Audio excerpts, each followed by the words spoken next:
kept locked. It was the garage. My pappy said, son, you're going to drive me to drinking if you don't stop driving. That's a running car. Tell them it's your car and you do what you want with it. I own this car. I do as I please. I also own the highway. My taxes paid for that. They're both mine. I own the highway and I own the car. I own everything.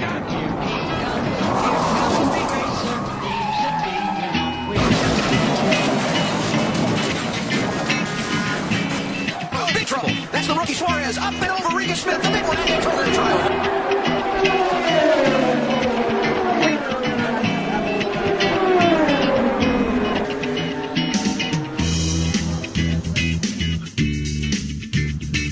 Welcome to the Throwing Wrenches Podcast. Hey everybody, welcome to the show. This is Eric Stahl. I'm Daryl Scott. And this is another episode of the Throwing Wrenches Podcast. The auto podcast that Peoria deserves or desires. And desires. And desires. I like that.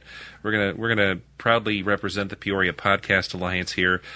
We are a member of a large consortium of folks who put together some quality local content. You might want to check them out. They are on Facebook. Corporate. Very corporate. It does. Consortium, the Federation of Talented. No, they're just a group of people who put some podcasts together. We happen to be one of many of those fine folks. You sound like the nerd from The Simpsons. The consortium of podcasters. I would never use that in a public setting. I would never identify myself as a podcaster except in a group of podcasters. You know, it's cool. My kids are like, are you really a podcaster? And, you know, how many people have listened to you and stuff like that. Are they asking you for metrics? Like, how many subscribers, Dad? Yeah. How many direct downloads? Maybe they're asking for insurance reasons. I don't know. But, it's not enough. Not enough. Well, that's cool. At least your kids think you're something. Podcasting is cool to the under 30 sect, I believe. Okay. And yeah.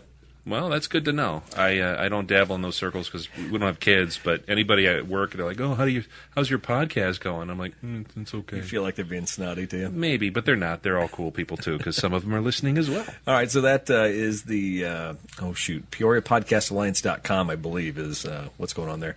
Anyway, thanks for listening. Also, make sure you share this with your friends on Facebook and other social media sites. That is how we're getting the word out, and we do thank everybody who's listening. It seems like it's growing by the tens every episode. So that's right. I thought about this, Daryl. I looked it up. I said, "Oh, who's the top 10 podcasts out there?" And so I saw this or that. And if you have sex in your title, or if you have two women on the cover, or just a cool name or a hot logo in general, it seems like I think that might be how you get more listeners. So we've been doing it wrong this whole time. Yeah, we got just two dudes in an old car. It's our logo. It's sexy to some. It's sexy to a couple hundred Midwesterners. I'm not sure. Well, it's a long winter. We'll see if we can come up with a better way to market that. But I don't know. I mean, sex always has sold stuff. But I mean, Daryl and I aren't selling sex, folks. If you like cars, you're in the right place. If you like sex, there are 100 podcasts out there about sex. I guarantee it. And there's some teenage girl out there doing it. So that's why 100 old men are listening. Probably. Or a million old men. Yeah. All right.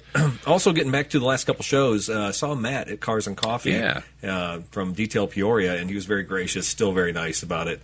Awesome. I still go back and say, man, I wish the audio was just a little bit better on that show, but we had a great time, and that is a great listen if you get a chance to go back. Yeah, you can pick up a lot, and they're making some waves. If you follow them on Facebook, they are very active. Matt Carter and Nick Whitaker do a great job of kind of posting the ins and outs of making stuff pretty. It's not just a simple buff and wax job and you're done. I mean, these guys are like surgeons when it comes to making sure cars look nice. So, think about this, where they're at now. Imagine in 3 or 4 years where they're going to be at. Yeah, that's pretty impressive. Yeah, they'll be like the Midwest experts. I mean, people from all over the Midwest be dragging cars to Peoria for those guys. And we can be like, oh, we talked to them back when they were still up and coming. Just kidding. We don't talk like that. Do we talk like that? No, we can if you want. Okay. We can do the whole show like that if you want. I don't know. If you know someone who's got an interesting job or a hobby that's car related, or someone, hey, we just need to talk to and get to know, let us know. Hit us up. We're at Throwin Wrenches at info@throwingwrenches.com. Thank you. Yeah. We had our own domain. We still do. Eric handles that. I'm just the Daryl's along for the ride. I'm just the voice talent. Yeah. All right. Air quotes around talent. Yeah. We won't even get into who we are today. We got lots of stuff to talk about. So, but Daryl, he's a big rock star in the Peoria metro area for his soothing vocal tones over NPR stations throughout the Midwest. And my solo guitar career. Oh, was that a thing? No, I'm just kidding. And Eric is a service manager at a Metro Peoria Toyota dealer who is always around cars, and even in his off hours, he's still around cars. I can't get away from him. No. It's not a bad thing, though. I'm good. It's a fun hobby and or business. Yeah. Right? Hey, Cars and Coffee? Yeah. Let's talk about this because we had a chance to get to the first one here in April. Mm-hmm. March was rained out, and I think everybody and their brother who was waiting for that March one, which got delayed and postponed for an extra 2 weeks, I think they all showed up in April. Yeah, you counted it was like 700 some cars or something like that? A friend of mine, I think actually the Cars and Coffee website or Facebook page said 700. I swear to God, when I rolled in there, I said there's 1,000 cars here. Well, and it's a big enough lot they can hold that. It's an impressive sight for sure because I got there a little later. That always happens. I always try to set the alarm super early to get there. And you were there before me. Well, but I have like a 2-minute drive. You got like a 20-minute drive. So I don't know. It was a really good turnout. The weather held out. It was a nice kind of foggy morning. So the folks that were cruising in from Bloomington Normal or from kind of outskirts really got a nice drive, and everything was there. You name it. There was muscle cars, imports, classics. We even saw a couple bikes. Not too many this time. Still a little cold, but still really, really cool show. Yeah, I rode in with a group of guys with an FRS and BRZ Subaru Club.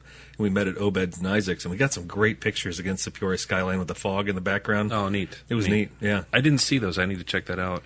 There was also probably, what was your favorite car there of all of them so far? God, I'll be honest with you. Well, there was a couple that old, was it Grand National? What was that thing that guy had that he'd say he drove to California in last year? That black one. Oh, it was a Hearst Olds, an old Cutlass. Yeah, I mean that was cool because that reminded me of my youth. Something my parents would have had.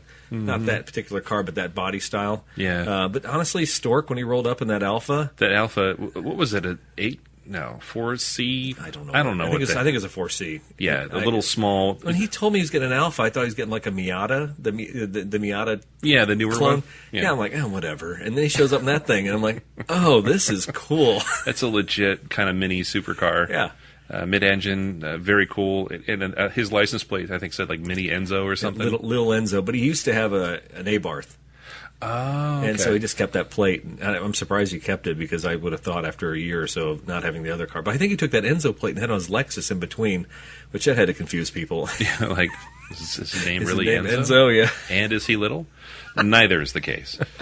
Cool little car, though. I'd never seen one of those except in a magazine, so it was neat to see how much carbon fiber is in one of those things. It reminded me of like a Lotus. And when you see those Lotuses from back, from the late 90s, early 2000s, those cars are pretty rich, but the interior was sparse. Yeah. And you're like, well, this car is just straight up racing car. You're sitting on the sheet metal on the floor. The Alpha had a little more accoutrement to it, just a little more style and a little more interior build to it. But still, the pedals were, cut aluminum. Mm-hmm. It was almost like sitting in a cockpit. And that's going to be his daily, right? He said it's... Yeah, and he'll do that too. So I don't think he listens to the show, but maybe he should. Maybe he should. All right. Let's talk real quickly, as long as we're talking about cars and coffee. Yeah. Everybody knows, nobody wants to talk about this. Everybody knows when folks leave, there's a propensity to squeal tires and do other, mischievous things that everybody did when they were 20 years old. Would it happen to be the 50 people standing out there with cameras just egging them on? Yeah. There's a couple guilty parties. I had a Mustang once. I was a young single man who had more testosterone than sense, and everybody's guilty. I remember doing a burnout in a Taco Bell parking lot with people. This is pre-cell phone. It was just a bunch of people. Well, yeah, back when you couldn't get in that much trouble because nobody could record it. Right, it was just a bunch of people with Billabong sweatshirts and sideways Fred Durst hats. Wasn't that long ago, was it? Yeah, it was like early 2000s. But, everybody does it. Don't do it anymore, though, especially in functions like that. Here's the thing. Cars and Coffee is such a great event because it's a family-friendly event. There's people bringing their young kids. There's strollers with people in there, and that's the way to get the car hobby out there and elevate it and continue it for the next generation. I don't want to read something about some dude in a supercharged, Corvette going into a crowd of people because he wanted to just show off his Pro Charger. That's stupid. everybody knows the rules. Start following them. Otherwise, stuff like that's going to get shut down. Yeah. Or people are going to get hurt. Yeah. Well, I mean, I think this is you get this inflection point where you get it goes from the casual fans, the people who admire the cars, to the guys who don't understand etiquette, and it just becomes douchebags are us. So that's what you got to be careful. And I think honestly, Chris does a great job of knowing everybody out there. I'll bet he knows 80% of the cars out there. Absolutely. So I think that there's a dialogue that goes on all the time. I just think maybe you almost have to have like stewards who wear the Cars and Coffee gear and say, all right, I'm one of the people who makes the rules here, and you're flagged or you're not invited to come back here or something like that, because maybe that's what it has to come down to. Yeah, and I hate to see that too, because then you run into whole egotistical battles. Yeah. I've seen that at West Coast car shows where something goes down, and then there's a big fight in the parking lot because of something that happened a month ago. We don't need that either. It's gonna be like West Side Story where people like snapping their fingers and walking. Yeah. No, it doesn't need to be Sharks versus Jets. Here's the thing, folks. There's a lovely 4-lane divided interstate that is not that far away. If you want to, I jumped on it. Get up to speed and and they were out there recording right there off the ramp or whatever. Memorial or whatever it was. Yeah. So I jumped on the supercharger on the FRS. Why not? A little bit of gear wine's great, and you're getting up to speed, legal speed. Yeah, I got 55 miles an hour and I let off. Yeah, it was good. Go. So there's ways to do it. Or here's the other thing: if you're going to spend $2,000 on rims and tires, you're going to spend $5,000 on a built motor and a tune. Spend $30 and go on a track and just have fun all day. Get to know the car, and actually use that power. Go back to the last show and listen to Dean, because it's absolutely right. Get it out of your system. We talked to that kid who has that built-up Camaro. I think he said he's 18 and he's on his 7th speeding ticket or something like that. Yeah. He's like, I'm on $2,000 in fines. I'm like, dude, that seems really funny and cool. But you should just go to autocross. There's like one every month in Champaign. Just do that. Get it out of your system. Absolutely. And I'll guarantee you, the first couple times that you start to put that power down, you realize either A, your car isn't set up to put the power on the pavement, or B, you're not set up to handle it. You don't even know what it could do after 10 seconds of doing it. He can hop on and go, really fast in a straight line, but take it around a track, see what happens. Absolutely. It's more fun to control that stuff. So, all right, we're going to stop being old men. Old grouch. Get away. Anyways. Auto Show. Hey, so you and I... Speaking of old men. Old men. Old washed up men. Oh, boy. So we had the honor and privilege of getting to the Central Illinois Auto Show the night before the actual event opened up to the public. It was the media and owners' night for all the local dealers. The local dealers pay for this event, so you got to give them some credit. I mean, everybody shells out a lot of money, whether you're Bloomington, Peoria, Galesburg. I think all these dealers have to pitch into this thing. It's just the Metro New Car Dealers Association sponsors it.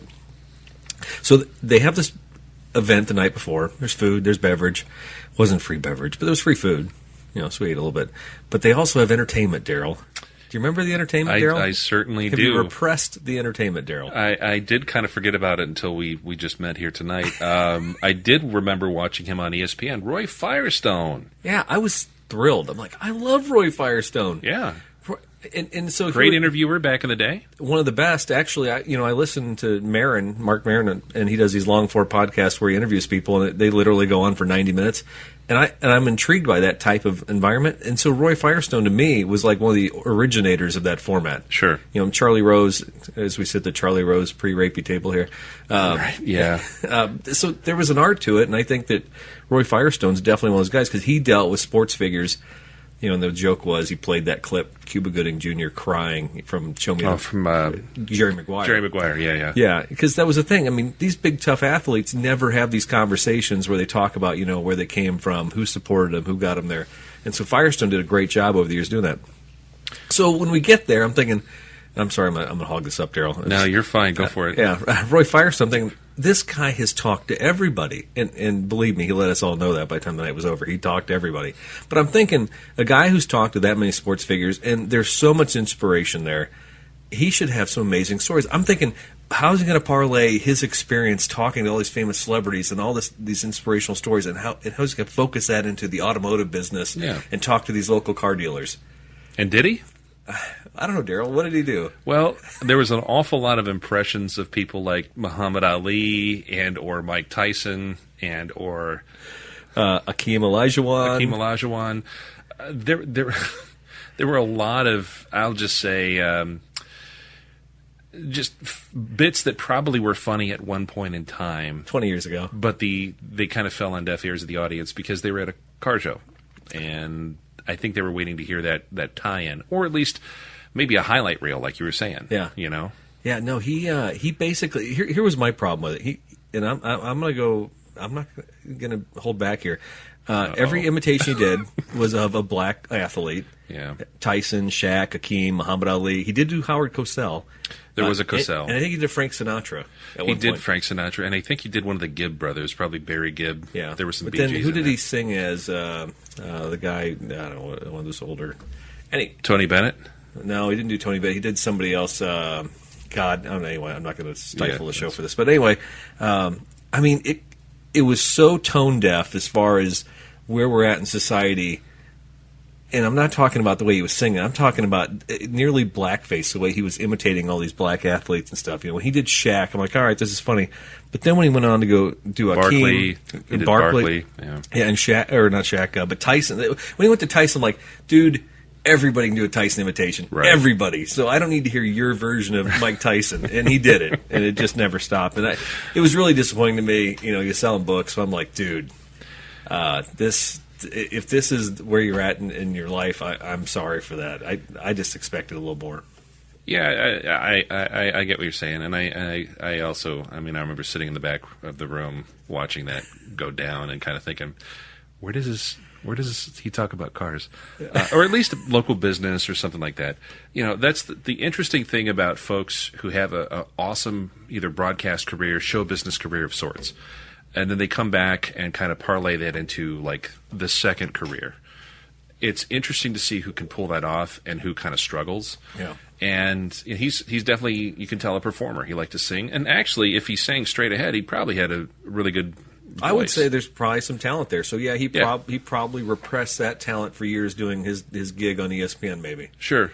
And now he's using his career from ESPN to parlay into this career. But... You know, like I mentioned Marin earlier, he could do a sports podcast. Yeah. And he has the name recognition. People will be like, oh, Roy Firestone has a podcast, you know, interviewing famous athletes. Sure. People tune into that. People would eat it up. But instead he's at the Peoria Auto Show singing show tunes. And, you know. I mean... That's okay. A couple years ago, I remember, you know, Victoria Jackson from Saturday Night Live. Hey, don't be smirched. No, Victoria. I'm going to bring her up again. She was here at the Apollo Theater selling books and talking politics. And, you know, again, here's somebody who's famous for being funny on a skit show in its prime, one of its heydays in the 80s and early 90s. And she's wanting to, you know, take the stage and talk about what terrible presidents we have here and there. And I'm like... I don't need this. Yeah. I don't need this in my life. Yeah, I did walk away from Roy. I finally, by the time I knew it was kind of come to a close, I'm like, I'm out of here. I got to just move. And people were still standing there watching it. I'm like, what are you watching? It's horrible. In fairness, the roast beef was still available, and they were going to reopen the bar. So I think that was probably part of the impetus to walk away. All right, that's enough. The auto show in general was pretty awesome, and we did walk around and check out all the cars. Neat stuff there. Yeah. Yeah, the Genesis display was pretty interesting. I was super impressed by those. Yeah, I was too. You know, of course, I know my manufacturer. The Jeep Gladiator was there, and I was surprised at the sticker price for the size of that car, and of course, the back seat in the Jeep. All those JKs, all those long body Jeeps, the back seat just sucks. I never understand. Just tiny. Yeah, it is what it is. People buy them; they don't care. Yeah. You take the roof off. Hey, woo! Right, go splash in the puddles. I was really impressed too with the Jaguars. I liked the Jaguar display. They had the I-Pace, I believe it's the full electric vehicle that they have. Yep. Kind of Tesla-ish. Nice lines to them, and I also was really impressed with a lot of the hybrids that were out there. I mean, Hyundai. Yeah, Hyundai had a fair amount. I think they had two. They had like one that was almost like a pure electric type thing, but it was certainly like their Prius version or something like that. Mm-hmm. The Jaguars, they had those CD tray handles, didn't they? They did, yeah. The door handles are these weird plastic pop-out kind of... They look like CD trays. They got like a one-button deal, and it slides out. And I was like... Was there a closeout on these things at Dell or something? Probably. It was interesting because the design just... It reeked of old...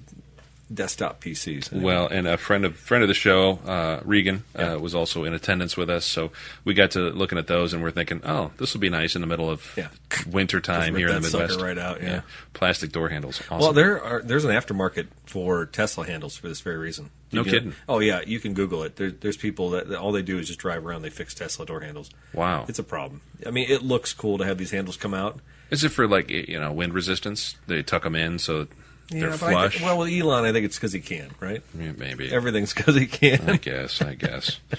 All right, so the project season is upon us. We're going to be.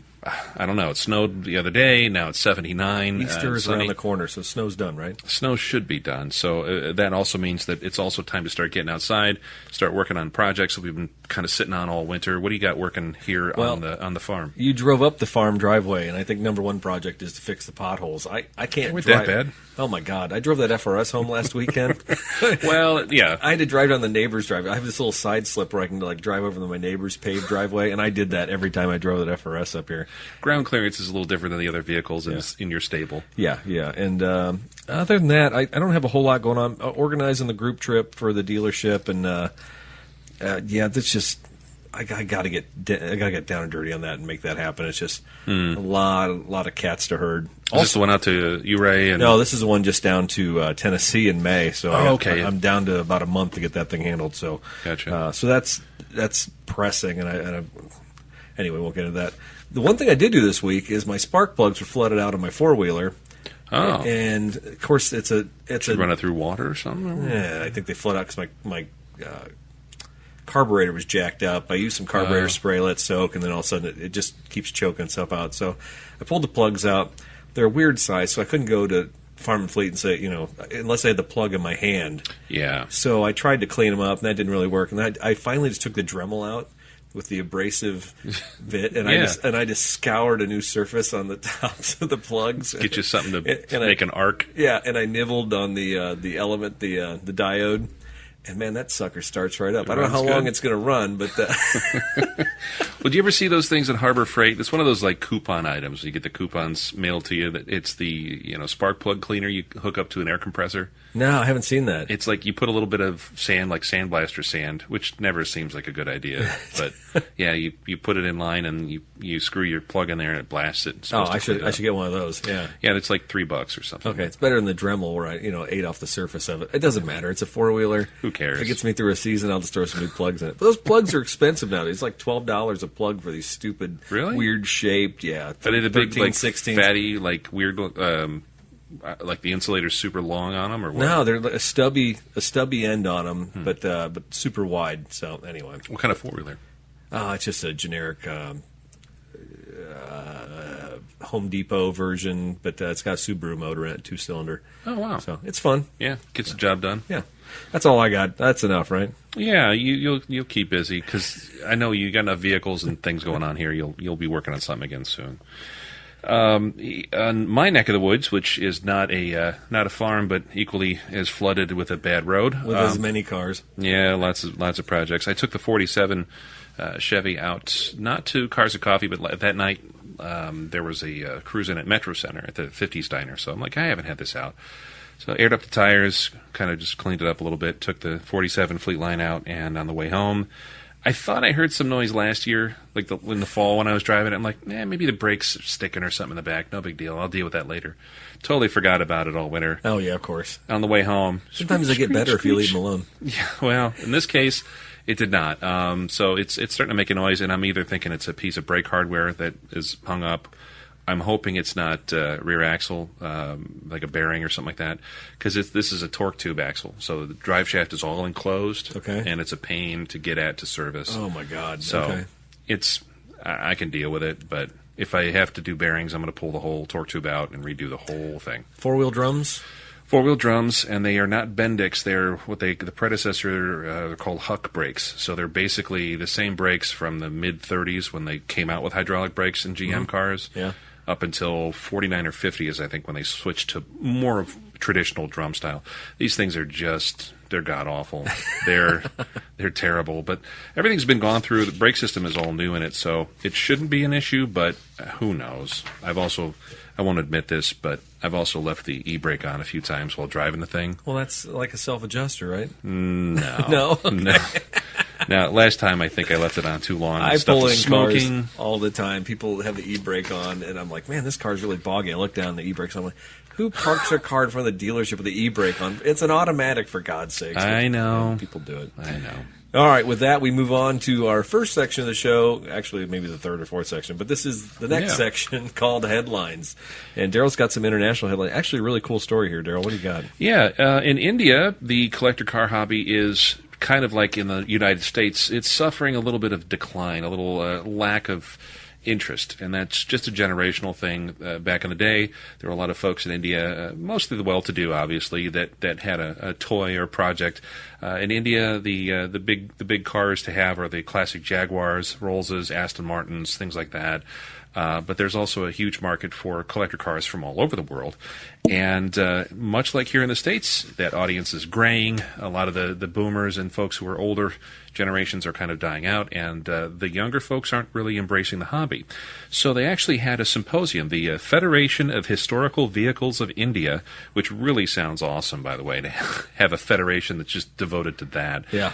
They basically held a symposium, and they said, hey, we need more young people and we need more women to get into the hobby. They actually kind of called people out and said, hey, this is a really cool hobby to be into. They reflect the zeitgeist of a bygone era, and they create excitement among youth and women alike. So it was interesting because they actually talked about the experiences you can have with an old car. Mm-hmm. And that's a very different approach that resonates, I think, with the younger folks. Folks like, you're in my generation grew up, old cars are cool because they look cool, or somebody's dad or grandpa or somebody you knew had one.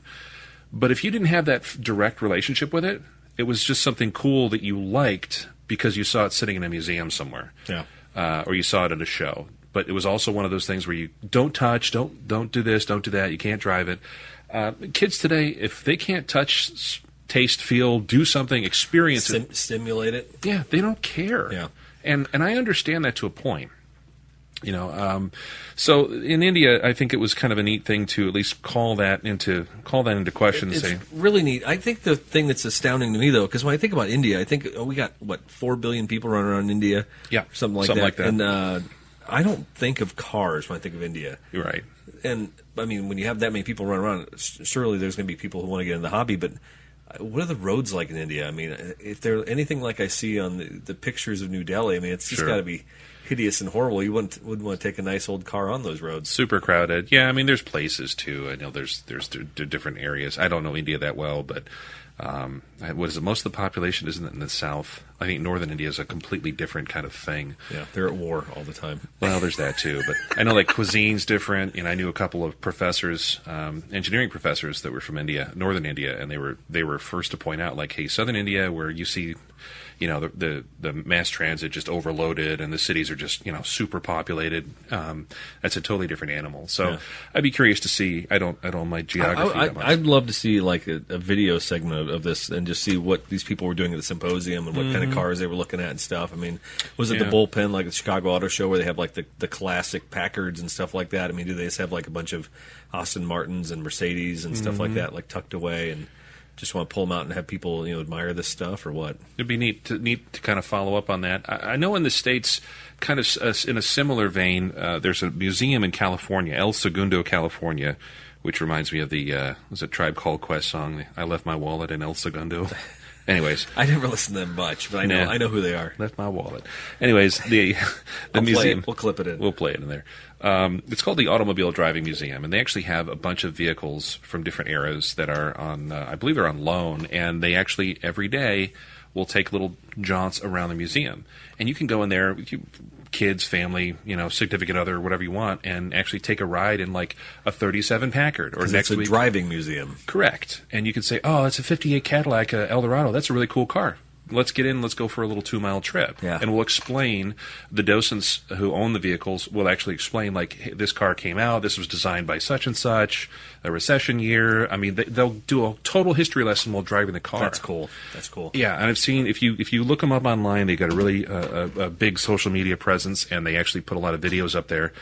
Super cool. Super cool. So that's, I think, how you're going to entice that next generation of hobbyists. Yeah. It can't just be something you put a rope around, a velvet rope on, and say, don't touch. Dude, some of my favorite memories, my grandfather had 2 Cadillacs when I was a kid. One of them was a mid-'70s Fleetwood. Oh, yeah. With the footrests and everything. Just a huge car. Oh, my God, man. And we felt like the princes of Fairbury driving in the back of that thing. You know? Let's go up to the ice cream shop, and, we open the giant doors and we get out. I'm like, what is that? You know, my friend's standing there. Look like you're like an oil baron or yeah, something. exactly. And then my grandfather also had like a mid-'50s Cadillac convertible. Oh, wow. And it, had white leather and had the big one speaker in the middle of the back seat. Yeah. And we just thought we were cool as hell riding around. And there's just something about it. You can look at it behind the velvet ropes, but unless you sit in the car and drive it, you don't get the same experience. I mean, that's the whole point. It's a car. It's meant to be driven. It's not meant to be looked at. I agree. So that was kind of a neat little story. What do you got cooking here on these shores? Well, actually, I want to just one little blip about international stuff. The Shanghai Auto Show is going on right now, and I just came across my radar today when I was at work. It was really interesting because they're all about electric at this auto show. I guess this whole thing, and Volkswagen had done something with their ID series. And apparently they got a whole lineup of electric-only cars that they're doing over there in Asia. So. Like little micro cars, I think. Maybe. I'm going to have to look into this more just because I'm interested to see what's actually going on there. Yeah. And I wondered if Roy Firestone was there entertaining audiences. Probably. If there's a paycheck. Probably. Anyway, so getting to national news. USA Today had a big write-up about the New York Auto Show. And so, Daryl, what I did is I pulled this USA Today article because there were 6 big keys. These are the things that if you're going to the New York Auto Show, you're going to see in handfuls in every car manufacturer. So you ready for this top 6 list of items? Let's do it. This is like a top 10. Yeah. So this is from Tom Mayer. He's a consultant at KPMG. He advises car companies on their strategies. These were items that he pointed out in all the cars. So number 1, you're going to see a lot more secure way to start your car. And what this means, instead of using keys or using fobs or anything like that, we're going to use a digital key now. Are you familiar with the digital key, Daryl? Is it like a CAPTCHA? Do you have to select which picture has a crosswalk? Oh, that'd be awesome. Like the tiles? Yeah, it'd be like the old Fords when you walk up and put the key code in the side, but you'd have to really identify which one didn't have a street sign in it. Right. Little LED pops up. No, this is an app that you would use your phone. Oh, okay. I'm not sure I'm totally hip to using my phone for everything because how many times does your phone break or discharge or you lose it? Yeah. Let's introduce technology into everything. I don't know. Well, because the issue is what? The fobs aren't secure? Well, I think the fobs aren't. Are they practical? I mean, really? I mean, think about this. We're getting away from wallets. We're getting to electronic credit cards. I mean, e-cards and stuff like that. I'm not fully committed yet to using my phone for making transactions. But when I'm at the airport, I sure love using it to get on the airplanes and use it for my boarding pass and stuff like that. So I think early adopters will start using this kind of technology more for that type of stuff. And we already are using different apps for starting your car remotely. So you can pay for a subscription with GM's, whatever that. Yeah, OnStar or whatever. OnStar, yeah, and just use your phone to start your car. Which seems like a bad idea, by the way, because if you're sitting in Malaysia on a business trip, you're like, I'm going to warm up the car at home and make it nice and toasty for the missus. Well, and your garage is meanwhile filling up with carbon monoxide. Always hated her anyway. Yeah, you're just. It's a totally different side of it. Well, I had a car towed in this week. A kid from Bradley lost her keys, and her dad had to have it towed and had to show proof and all other stuff. And I guess had he had OnStar, he could have just unlocked the car and said, "Look, it's my car. Just give me a key, for God's sakes." I guess the digital keys, I'm assuming, will probably be like a password that you can change every so often and kind of keep it rotating. You would assume, kind of like my Netflix password. Every time the kids mess with it, I've got to submit for a password, and everybody has to turn every TV off and reset the password.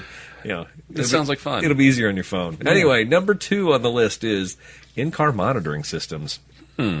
So, getting distracted behind the wheel, had too many drinks, starting. Volvo announced in March they're going to be believing that intoxication distractions could be addressed by installing in-car cameras and other sensors that monitor the driver and allow the car to intervene. How do you feel about that? Well, I don't have Siri or whatever that Alexa thing is in my house. Because I really don't like anybody listening to me all day, and I certainly don't like the idea of somebody watching me as I'm in my car, picking my nose or doing whatever I'm doing. I did that twice today. Yeah, it's a little freaky, but people, we were just talking earlier, people do dumb stuff. Yeah. So maybe there needs to be a little bit more of a nanny culture when it comes to that stuff. Or, I don't know. It's that fine line of, how many drinks have you had? Yeah. Kevin. Well, yeah. Well, and here's a whole array of footage from the last 6 months of you driving your car. Yeah. Who owns the data? I think we go back to like episode 2 or 3. We've talked about this. Who owns this data? Is it proprietary to the car manufacturer because they're the only ones who could read it off there? Is it public domain? Is it your data that you can flush out because you don't want anybody else to see it? Or meanwhile, is it going to get subpoenaed when you crash into somebody and be like, oh, well, he drives at 80 miles an hour all the time. Yeah. Here's a history. Yeah. I would have like a little C4 bomb I'd like place beside the ECU in the car. As soon as you walk away, I'd be like, this car is going to self-destruct after you do something stupid. Little cyanide tablet for your Volvo S80. Exactly. Don't chew it. Yeah, it's gone. Well, interesting. Number 3 on the list, augmented reality. This is funny because to me, augmented reality, throwing some stuff on the screen. We had this in the 80s. I think Corvettes had augmented reality, if you go by this. But, picture a full windshield with a heads-up display that can project a turn arrow actually on the road in front of you and at least give you the perception of augmented reality. Mm-hmm. It's coming. Yeah, GM was huge with the heads-up on some of the high-end cars. Pontiac Grand Prix had and I thought it was the coolest thing. It would just I still think it's cool. I still think it's cool. It is. But that was, 1992 or whatever it was. I don't know why that never took off. I don't know either. I think GM was really big with it because they purchased Hughes Aviation, Hughes Electronics from Hughes Aviation, and that's where all the touchscreen and early pre-GPS, they had ETAC navigation systems and all kinds of weird stuff in like the high-end Bonneville SSEs, if you remember those. Buick Riatas had touchscreens. I kind of like those back in the day. Those were still, if you get a supercharged one, they're pretty awesome. But yeah, that's so we're going to take that a step further though, and who is it? Audi. Some of the other German ones will actually do like a full 360 view of the car outside and kind of project stuff up on a screen. We got some of that on the RAV4s. We have the 360 view. I actually heard a salesman one day tell a customer that there's a camera above the top of the car, and that's how you see 360 around you. And I'm like, where is this camera? Is this a Google car? Is it going to do Street View for me? It'd be a little more obvious, I think. Yeah. All right, number 5 on the list is bigger and more advanced touch screens. I think automatically you think of the Tesla when you think about this category because if you've looked at any Tesla from the last year or two, they have a giant screen, bigger than the iPad. It's like a 15-inch. Yeah, it's gigantic. Yeah. So they're saying that Tesla's introduction of a large touchscreen has influenced competitors to move in a similar direction.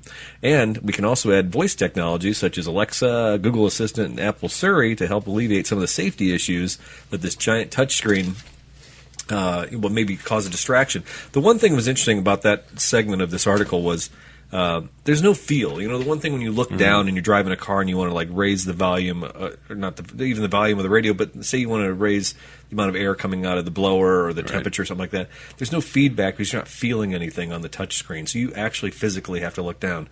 So that would be where the AI assistant would, Yeah. Sorry, can you raise the temperature 3 degrees? Okay. Yeah. Just, I think you're right. And, I will say that a lot of the domestic manufacturers, Ford, when they came out with the Microsoft-backed Sync system, it was completely touchscreen. And after a year or two, people were, especially in the Midwest where you wear gloves half the year, they were like, what the heck is this?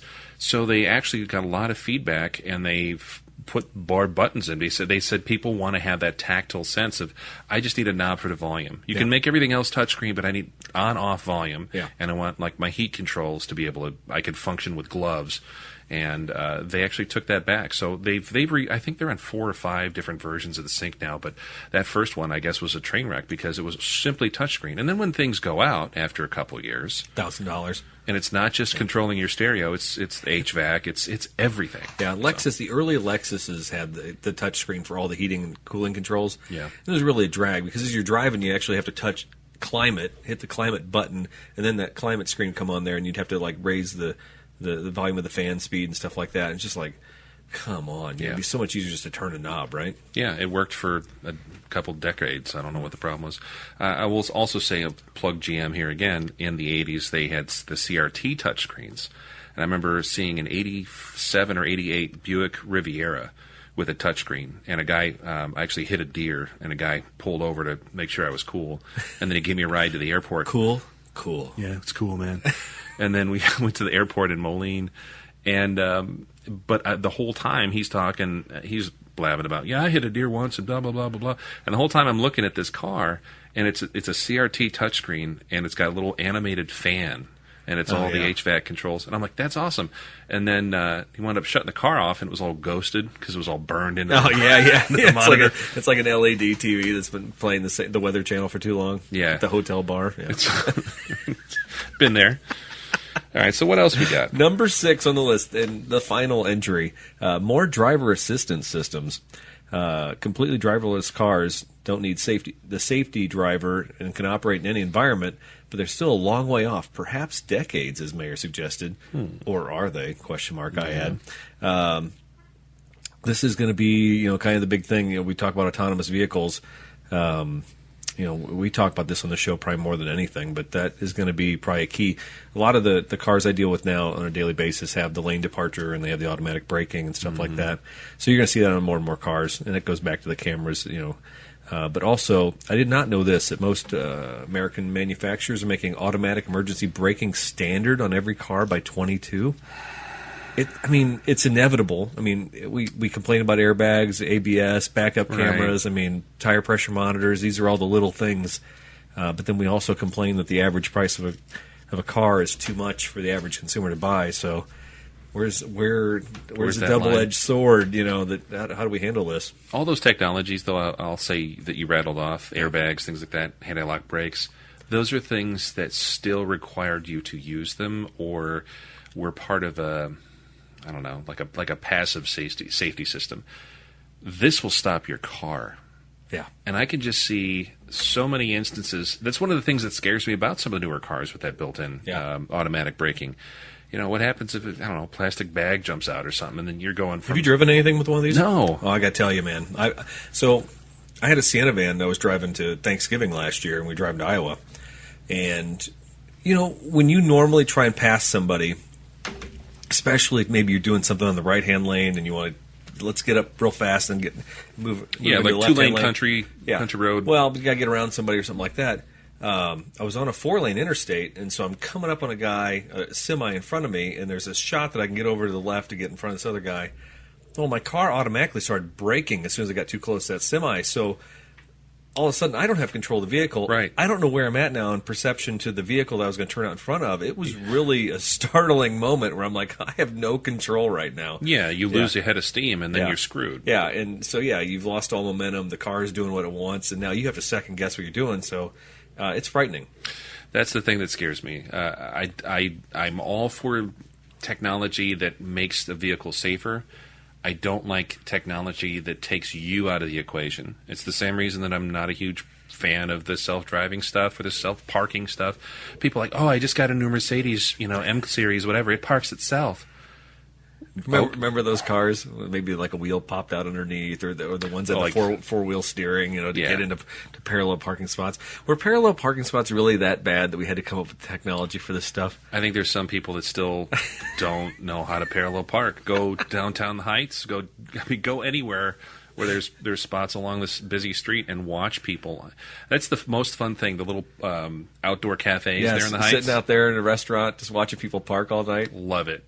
Absolutely love it. That's why I love taking the Plymouth or something without power steering, something really old. Yeah. And then I just nail it, and people are like, oh, that's pretty impressive. I'm like, are you kidding? Like, we did this for years. Yeah, there was never a problem. Now you have to invent this stupid system. The backup camera's nice in that situation because then I know how far back I can go before I hit somebody's bumper. Yeah. So I'll say that's probably the nicest feature. Sure. But yeah, anyway. Cars that break themselves.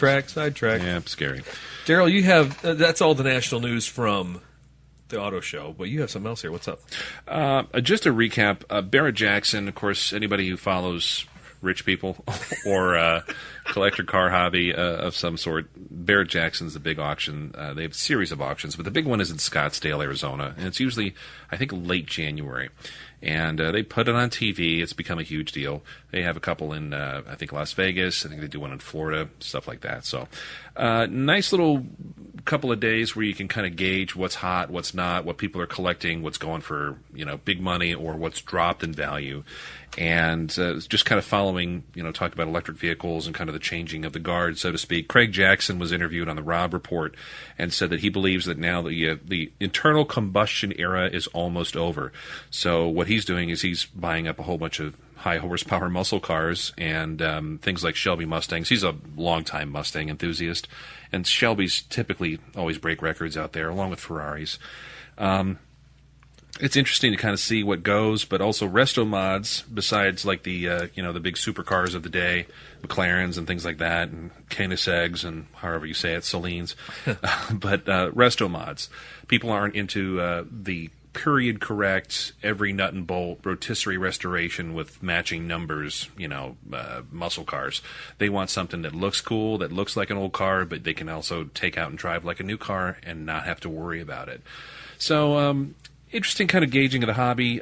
Some of the big high dollar items, I think they said a total of $1.1 billion in credit poured through that tent this year. 5,300 bidders at the auction in Scottsdale. That's just Scottsdale. And I've never been there. It's kind of a bucket list to go. But yeah, I could see that be on the list. I've also been told that, don't go there if you don't want to pretend like you're really super rich. You can't sit there and entertain yourself and just watch? You can, but it's very much... A ticket is not cheap. It's like $50 to $100 just to get in there, isn't it? Correct. And then once you're there, there's, folks walking around with champagne, and there's all kinds of different areas, and it's like Disney. You used to pay a ticket to go in, you got into Disney. Yeah. Now it's, here's your park ticket, and if you want the fast pass to get a spot in the line guaranteed. For Pirates of the Caribbean. Yeah. That hasn't changed in 50 years. So what we've done is we've taken something and we've made it a tiered event. So it's not just enough to pay a ticket and get in to go to the ride. You got to go and, if you'd like to sit and have cheese plates. You sound bitter. No, it's just... the magic is gone. Maybe. Yeah. I don't know. I'm just jealous because I don't have $6 million to go buy a Ferrari Lusso. There you go. So this funny thing is when you talk about the Craig Jackson thing. Yeah. Do you remember a movie from the 80s called The Last Race? It had Lee Majors in it and Mick from the manager from Rocky. I'm trying to remember that old one. Burgess Meredith. No. So Lee Majors was a race car driver, an F1 driver. And Burgess Meredith was a jet pilot or something like that. And so in the beginning of the movie... Seems plausible already. Oh, it was great. So they found like some old stretch of tarmac because in the future all gasoline vehicles are outlawed. Okay. And so they're being chased by people's golf carts and stuff like that. I'm going to find this movie. So it's probably... What's it called? Not the Great Race. I think it was The Last Race. Last Race? Yeah, and so they raced each other or something like that. And they both, at the end, it was just a hearty handshake. Oh, that was great. As they get arrested and then hauled away. But it's probably on Vudu for free right now. I need to go look and see. I will search up all of my available avenues. Yeah, because this is where we're going. The gas cars. I mean, do you remember Rush off 2112? What's Red Barchetta? Red Barchetta. Oh, yeah. We're going to live in Red Barchetta here someday. There was what was it? What do you call it? Venn diagram where the things cross over? Yeah. I don't remember what the heck. Oh, yeah. Something you used in school. 2 circles? Yes. Yeah. This is 4 circles, and it was like... one circle was like 1984, one was like Brave New World, one was, like all these, kind of dystopian future, Fahrenheit 451, whatever. Yeah. And in the center, it's like, you are here. Yeah. And I was reading this before bed. It was like, midnight. And I'm like, oh, my God. But there is just some weird stuff going on. Yeah. It's happening fast. People don't understand how fast it's happening.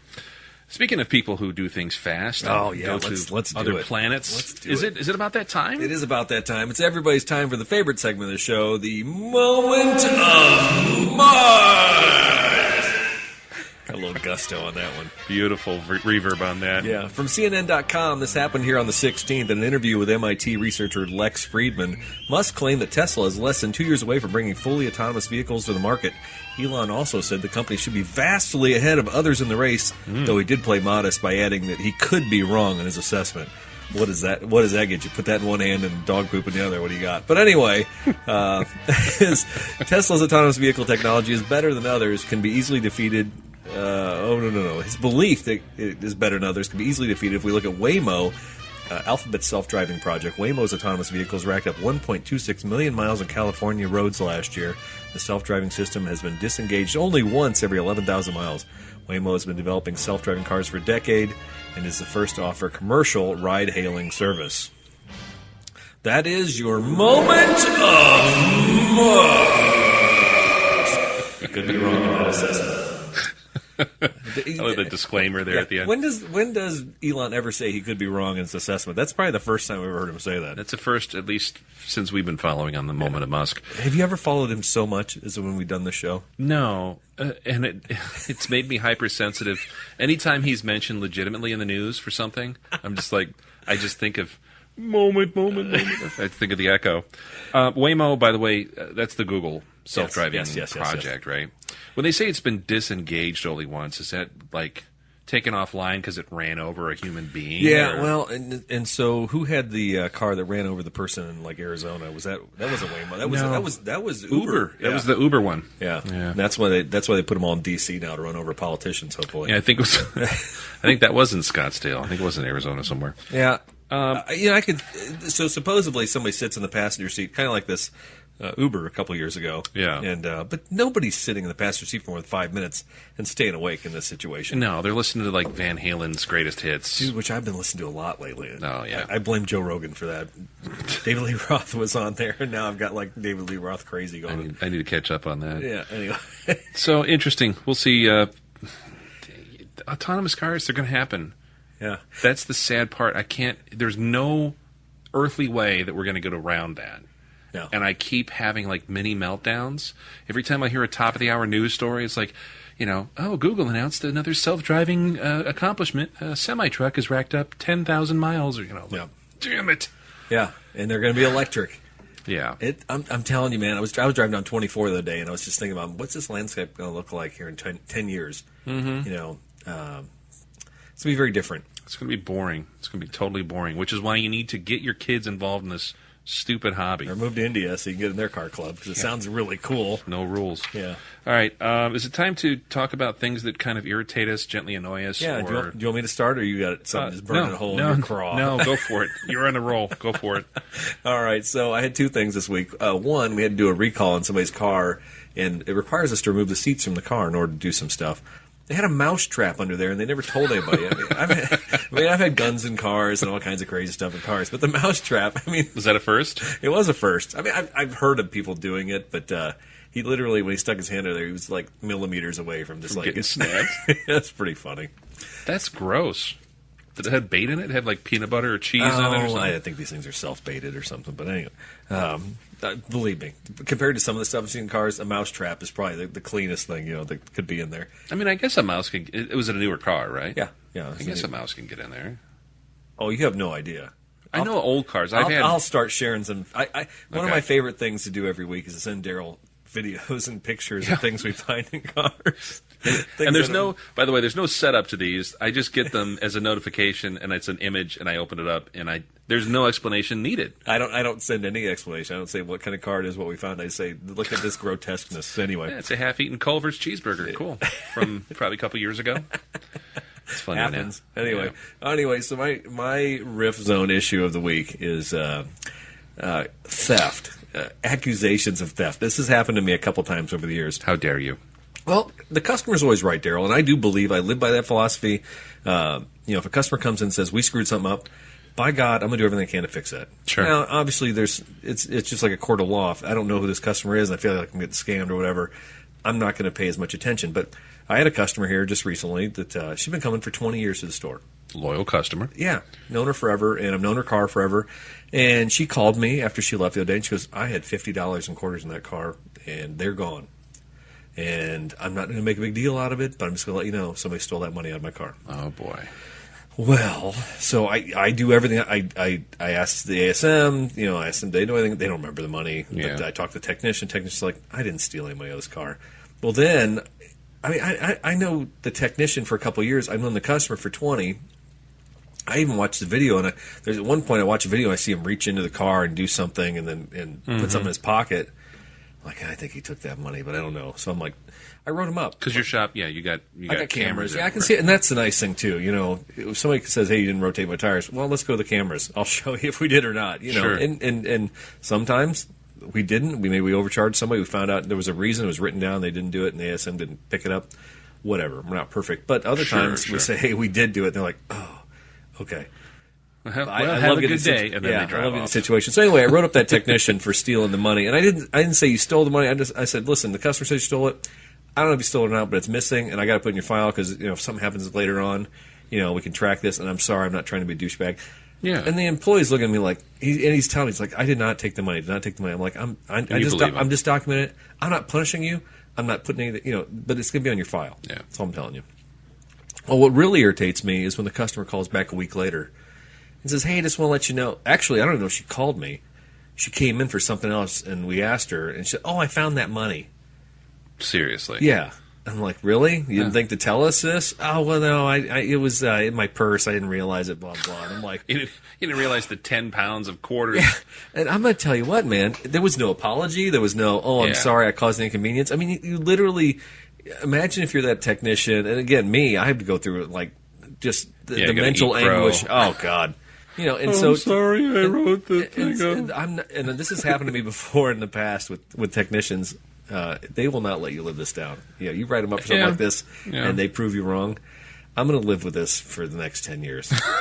And it is what it is. But just have some consideration, folks. It's real life, and I can't make this stuff up. Well, yeah. Here's the thing. There's a ripple effect. Because some guy got a letter in his file because you can't prove or disprove stuff. I had it pulled, ripped out. Yeah, okay, well, good. I mean, you're a good guy that way. But at the same time, somebody went home totally like... My boss thinks I stole money. My boss said I stole stuff and I can't prove that I didn't. So ripple effect. Even if it's something simple like somebody's trying to get some free stuff out. Oh, I had like a $50 gift card to Texas Roadhouse in my glove box. Like, you know what? I had that guy. Yeah. If your car is in for service, all that tech wants to do is get that car in, get it serviced, and get it out to get the next one in. They're not going through rifling through your stuff unless you're going to like, Big Al's Tire and Auto.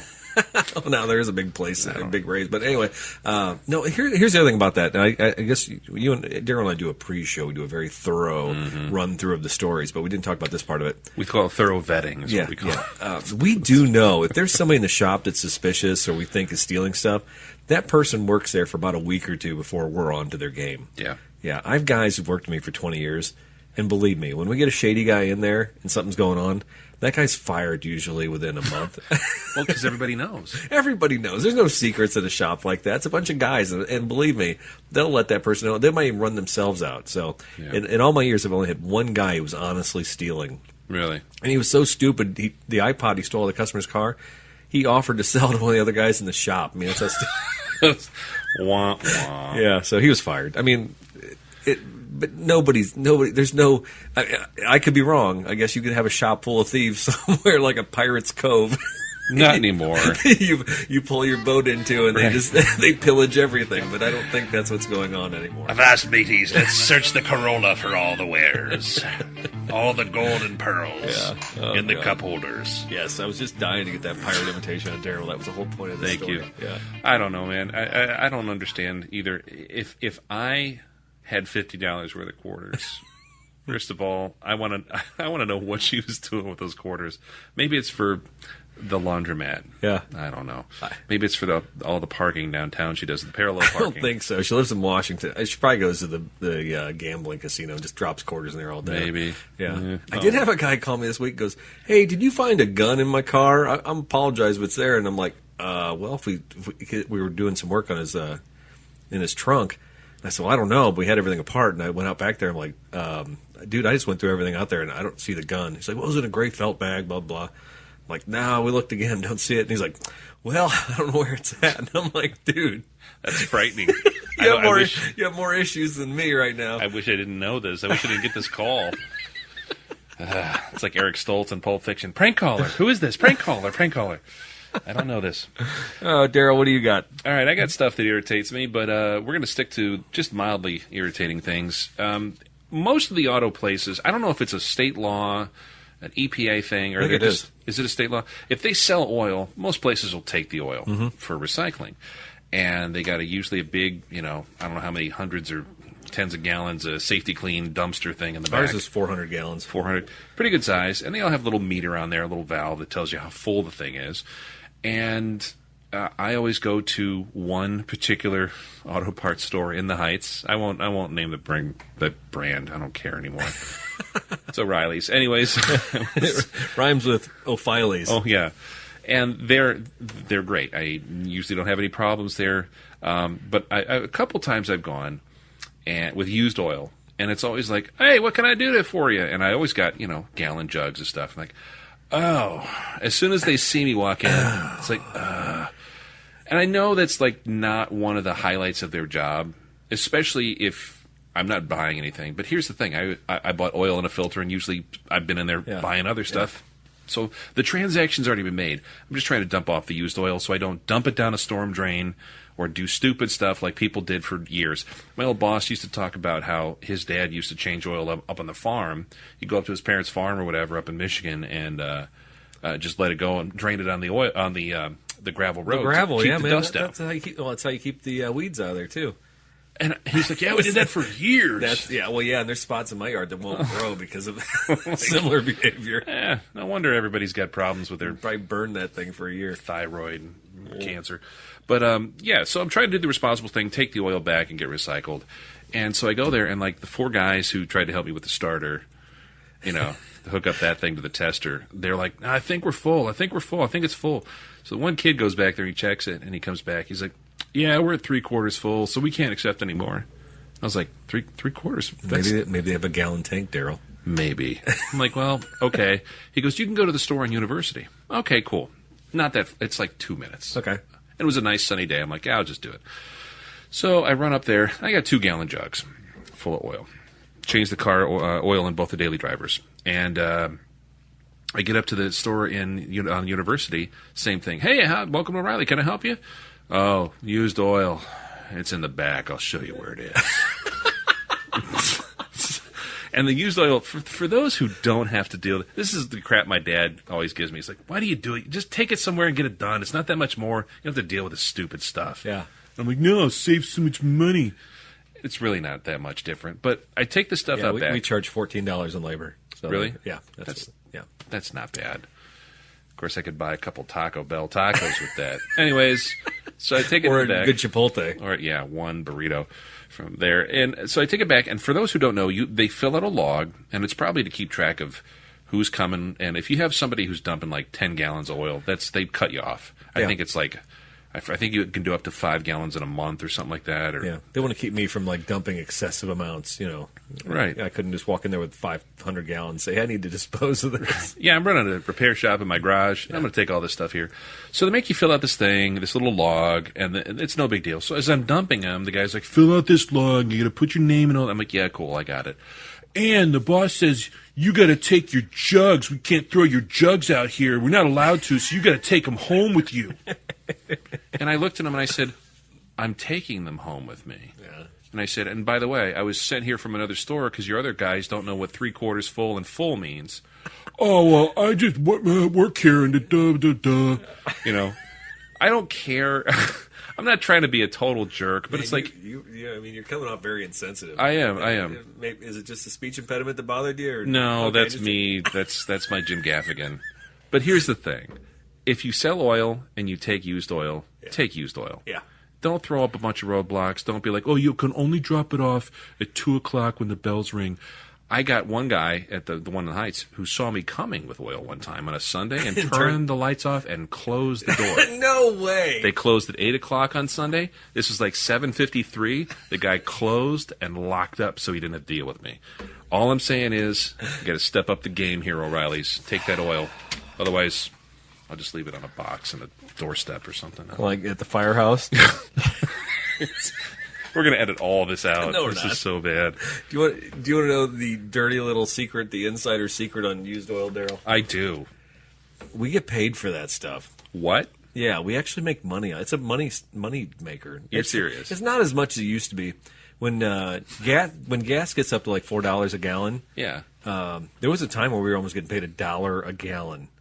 You're serious? Yeah. Oh, it was great. And since it's fallen, once it got down, when gas got down to about $2 a gallon, we had to start paying again. But it was very minimal. It was like 10 cents a gallon. So what does it take? They reprocess it?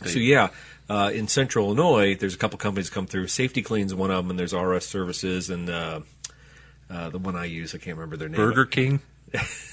I'm just kidding. But anyway, they come by and they suck it all out, and they take it and they use it for road making projects. So it turns into it turns into like asphalt and blacktop. Yeah. So when they're summer season, when there's a lot of road construction going on, there's actually high use for it. Now they do process some of it, I think, and they repurpose it. But for the most part, where we live, it goes up to Kankakee. There's a couple companies up there towards Chicago. Yeah, they just they spit it out into asphalt. Interesting. Well, I mean, it's cool. So the irony of this situation is, it's not costing O'Reilly anything. Yeah. Yeah. I don't know what the deal is. I know it's not a glamorous thing. It's just like I complained a couple weeks ago about turn and brake rotors. Yeah. They want to sell new rotors in a box and new pads and get you out the door. Yeah. They don't want to mess with that stuff. But then don't have the sign in the window be like, hey, we turn rotors. We turn rotors. Yeah. No, you don't. Yeah. You do it every 2 months. Yeah. And they really don't want to do that. Antifreeze, we have to pay to dispose of that stuff because nobody wants to deal with that stuff. Who takes that? That's another good question. I'm glad you brought that up. Well, we take it. We dispose of it. We don't really. I don't know that there's a law so much in antifreeze as there is motor oil. Yeah. But I mean, it's just part of the game. If you're going to have a business and you're going to deal with this stuff every day, you have to deal with it. And better to do it responsibly than back in the day where a shop that's been in a business for a long time closes, and then the back of it is a super fun cleanup site because it's just. Oh yeah. Here's a storm drain. I'm just going to dump all this stuff. No, it was funny because when Midtown Imports closed down years ago, and Dennison bulldozed that building. I mean that was a service center for years and years and years, and all I could think of was how contaminated that soil is. Yeah. Because back in the day, guys would dump their oil in the drain. You'd sweep your oil in the drain. You would every time you got a spill on the floor, you'd get the pusher and you'd push it in the storm drain. Awful. It was crazy. And multiply that by decades and big cities. I mean, think of that. And literally decades, yeah. I have to think there's like scorched earth areas all over, probably, all over Chicago where there was a dealership in the 50s that just kept on going and going. Yep. Yeah, that land is poisoned for decades. Scary stuff. Yeah. All right. So that's enough of that. Sorry. Let's get to the fun part of the show, Daryl. Yeah. Let's talk about cars of the week. We need theme song for this because this is the part where Daryl and I get on our virtual wallets and we start spending virtual cash and we buy virtually anything we want on the internet. And sometimes you would think that guys with virtual money would just buy the most extreme $1 million cars, something nice. but usually it's a $7,000 Plymouth Volare or some crap like that. Yeah. By the way, your Volare is still for sale in Metamora. Maybe I can get a deal on it. It's still holding at $4,500. I don't know. Yeah.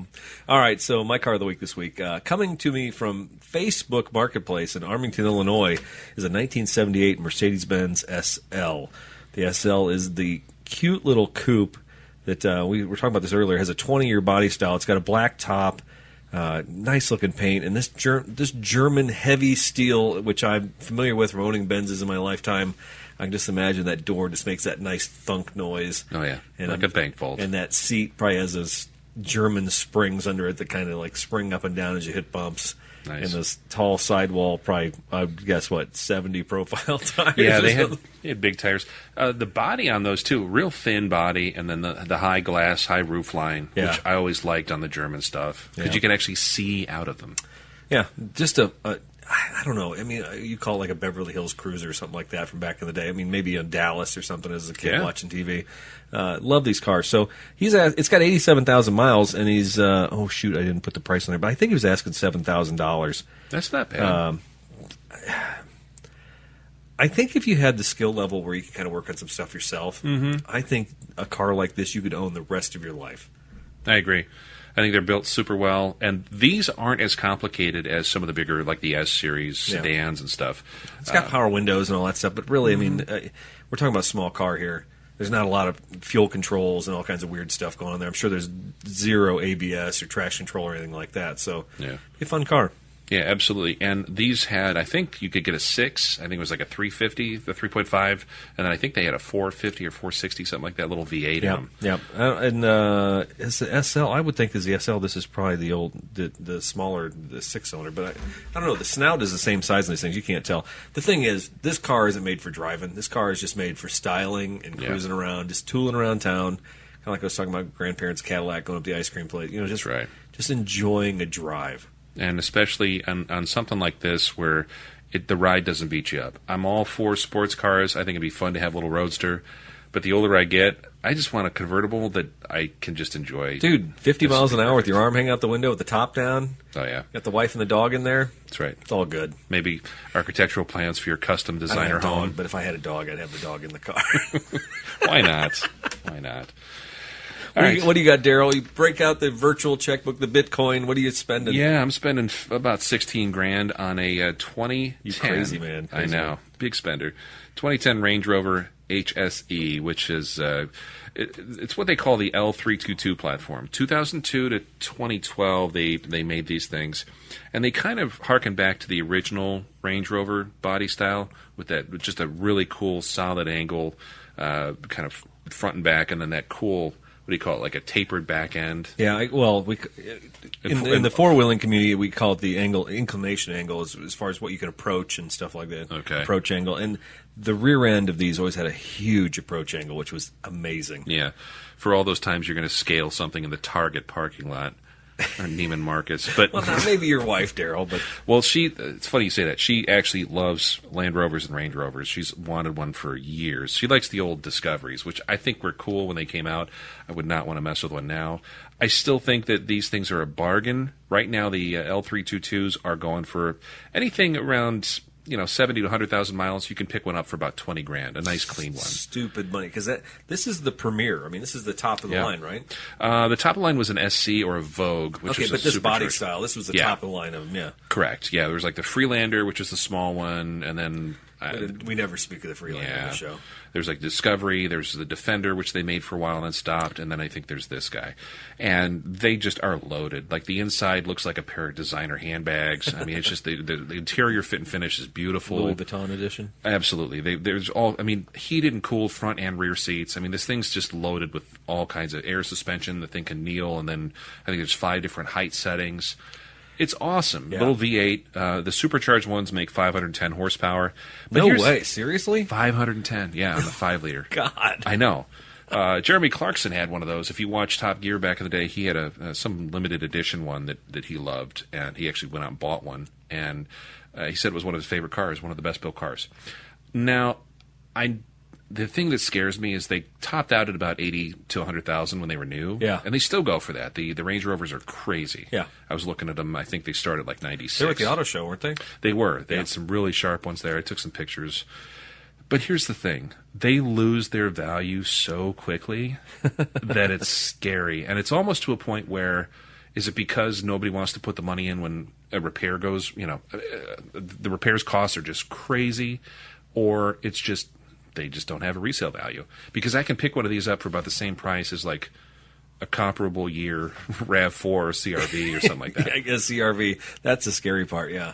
$15,995. I found one up in the suburbs, and this thing's got, I didn't put the mileage here, but I think it had like 86,000 miles, which is right at that point where things are going to start to go. Yeah. So we talked about this pre-show. If this were a Land Cruiser from that vintage, a 2010 Land Cruiser, this vehicle is easily twice that price. It's $30,000, maybe even $35,000. Yeah.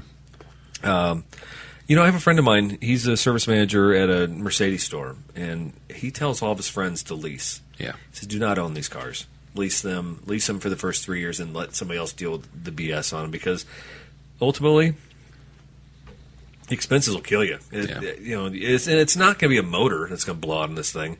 Although I did talk to somebody at Coffee the other day, and they had a Range Rover motor go out. Did they? It was like $30,000. Anyway. Wow. Okay. Well, that's why. It's going to be the dynamic suspension. It's going to be something, some automatic headlight control or something like that that's going to cost you $2,000.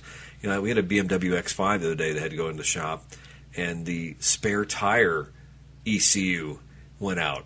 What? Is that a part that that's exists? a thing. It's $800. Yeah, I mean, so weird. There's just stupid stuff, and these are the things that will frustrate you out of a car like that. Well, it's funny because the ones that I've seen on eBay, like the dealers ones, most of them are pretty cool, and they get service histories, and you can read all it. And then there's ones that are at like, Rockin' Imports or A&G Auto, and like one of the suburbs or like down in Cicero or something.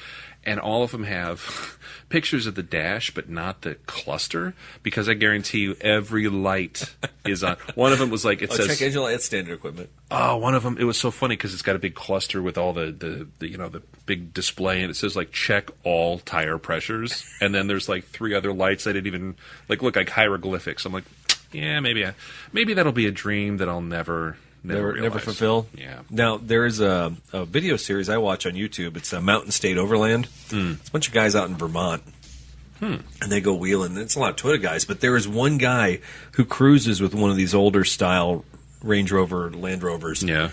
And dude, when that thing's hiked up and the back end is completely down, he goes over everything. He's got in the width. The thing we mock tires that are like narrow and skinny. We call them pizza cutters. Yeah. But on these Range Rovers and the older ones, they had pizza cutters on them, and with the width they had and that angle they can get to, dude, they go over anything. It's ridiculous. And here's another reason I like these things. When years ago I knew a woman who was a physician, and she had a Discovery when they came out. It had the V8, and it was loaded. Discovery had the tall windows in the back? Yeah, little jump seats that flip down, which I thought, well, that'd be cool. Like, take your friends on like some Jurassic Park style expedition, which never would happen. But when she bought it, Jurassic Corn. Right? When she bought it at the Jaguar Land Rover dealer, Jaguar, you said it right. Yeah. She came and she's like, oh, they gave me all this stuff when I bought it. You're a car guy. Here, have it. And it was a VHS tape of the Camel Trophy Series off-road race that they did over in like the Sahara Desert. I know a guy who did that. Holy cows! Yeah. It was the same thing. These guys took all these prepped Discoveries and Range Rovers, and they went out and they climbed anything. It was insane. You see those? I actually, when I go out west, sometimes I'll see them on the back of trailers. The yellow Range Rover with the Camel logo on the side, big giant, the driving lights on the front. Yes, yeah. So Bill Burks, I did an overnight expedition with him years ago. And Bill Burke's one of those original Camel guys. Awesome. And so when we were camping out one night, and we were out in the God, man, you're bringing back memories. So we're out there on the Great Plateau of Colorado. I'm trying to remember where we were at. It's out in the western part of the state, and so we're spending the night out there. And it's one of the things Bill does. He takes groups of people out there and takes them camping and all that stuff. And I'm good at camping and all that, so it's all good. And he's teaching us, leave no trace. But what he did once we got the campfire going is he started talking about the Camel Trophy. Oh, okay. He talked about training for it. And the one thing that stuck with me, and he told like 10 stories, but the one that stuck with me was the training for the Camel Trophy. It was about recovery. And he said that their coach made them spend a week literally dragging their Range Rovers through a forest of trees. That's all they did was recover. They weren't allowed to drive the cars. They had to pull their way through this obstacle course. Awful. And he said it was backbreaking. It was mind-numbing. But my God, that guy can recover anything. He knows everything that's going to happen when he pulls you somewhere. But pretty cool. Those guys are durable. I love hearing stories about that sort of thing where it's as much of an endurance thing for the vehicle in terms of how it's prepped and make sure your stuff's set up right as it is for the person. You can't go out there in like my shape and expect to function and snatch something out of a ravine or something. I think I bruised a rib reaching over something a couple of years ago. It was an emergency situation. I had to grab something. I had to lean over really hard to grab a snatch block or something. I heard the pop, and I'm like, God damn! I'm too old, to be doing this stuff. I'm still running out there acting like I'm a kid. How'd you dislocate your shoulder? Pulling in, acting like a kid. Yeah. Doing stuff I shouldn't be doing, but it's still fun. So what do you do? That's right. Yeah, it's something you obviously get joy out of, and you haven't died yet, so you're doing something right. We got this summer to work on. We'll see what we can do. Well, that's a good selection, Daryl. You beat mine, so I'm going to say you won this week's virtual checkbook award. You'll get me next time. All right. So with that, I think that's the end of the show tonight. Thanks for listening. Good. Yeah. Hey, if you ever have an idea for a show or a guest, like we said at the beginning, hit us up. We're at info@throwinwrenches.com. See, I got it right this time. Good job, Daryl. And I hit the mic. If they're still listening. Yeah, probably not. But let us know. You can also like us on Facebook and, of course, follow the podcast there. Tell your friends about it. Occasionally there might be some funny stuff here. Yeah. And I did forget the story about my buddy Brian stopped by with his GTI Rabbit Edition. I'll talk about it on the next show, I swear, because that was a cool car, and I feel like I'm disregarding it. So I apologize if you're listening, Brian. We'll work you in. Yeah. We like German stuff. Yeah, we do. All right. So, again, thanks for listening, Throwin Wrenches. This is Eric Stahl. I'm Daryl Scott. We'll talk to you next time.